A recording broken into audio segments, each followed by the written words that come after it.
அப்ப நாங்க ஒரு நாள் 2 நாள் 3 நாள் அட்வான்ஸா கட்டுறோம், எங்களுக்கு 1000 ரீஃபண்ட் பண்ண போறீங்களா? அது பண்ண மாட்டேங்கிறீங்க. இல்லங்க, அவங்க பேங்க் வந்து எப்பவுமே உங்களை முன்னாடி கட்ட சொல்ல, அன்னைக்கு கட்ட சொல்றாங்க. அன்னைக்கு தான் சார் சொல்றேன். உங்க கேஷ் ஃப்ளோ பிளான் பண்ணணுங்க. நீங்க சார்ஜஸ் வந்து அந்த அக்ரிமெண்ட்ல போட்டிருக்கோம்.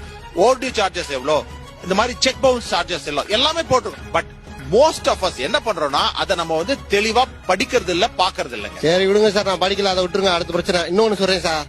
இப்போ உங்கள்ட்ட இருந்து ஒரு 10 லட்சம் ரூபாய் நான் வாங்கியிருக்கேன், ஒரு 6 மாசம் நான் கட்டுறேன். இப்ப சப்போஸ் ஒரு 2 மாசம் நான் கட்டாம விட்டுறேன், 3ஆம் மாசம் நான் மண்டையை போட்டுறேன். இப்ப அதை என்ன பண்ணுவீங்க?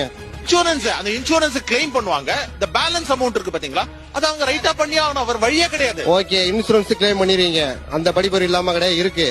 சரிங்களா? நான் என்ன கேட்கிறேன், நான் உங்கள்கிட்ட கை நீட்டி காசு வாங்கினது உண்மைதான். என்னால வட்டியை கட்ட முடியல, அசலை கட்டுறேன். இப்போ 10 லட்ச ரூபாய் இடத்துல எனக்கு வட்டியை மட்டும் கொஞ்சம் பார்த்து ரெஃபர் பண்ணி கொடுங்கன்னு சொல்லி கேட்கிறேன். அதையே பண்ண மாட்டேங்க, செத்தா மட்டும் க்ளோஸ் பண்றீங்க. உயிரோட இருக்கணும், வாழ வைங்க தானே கேட்கிறேன். நீங்க பேங்க் மேனேஜரை அப்ரோச் பண்ணீங்கன்னா ரீஷெட்யூல்மெண்ட் ஒன்னு இருக்குங்க எல்லாருக்குமே. சார், நான் காலில் கூட போய் விழுந்துட்டேன். என்னால அசல் கட்ட முடியும், வட்டி கொஞ்சம் தான் கட்ட முடியும், புதுசா என்னால கட்ட முடியான்ட்டு. இதுக்குமே என்ன பண்ண முடியும்? ஒரு முளை கயிறு வாங்கி தொங்க முடியும்? அவர்கிட்ட இவ்வளவு தூரம் நான் கேட்டுட்டேன்.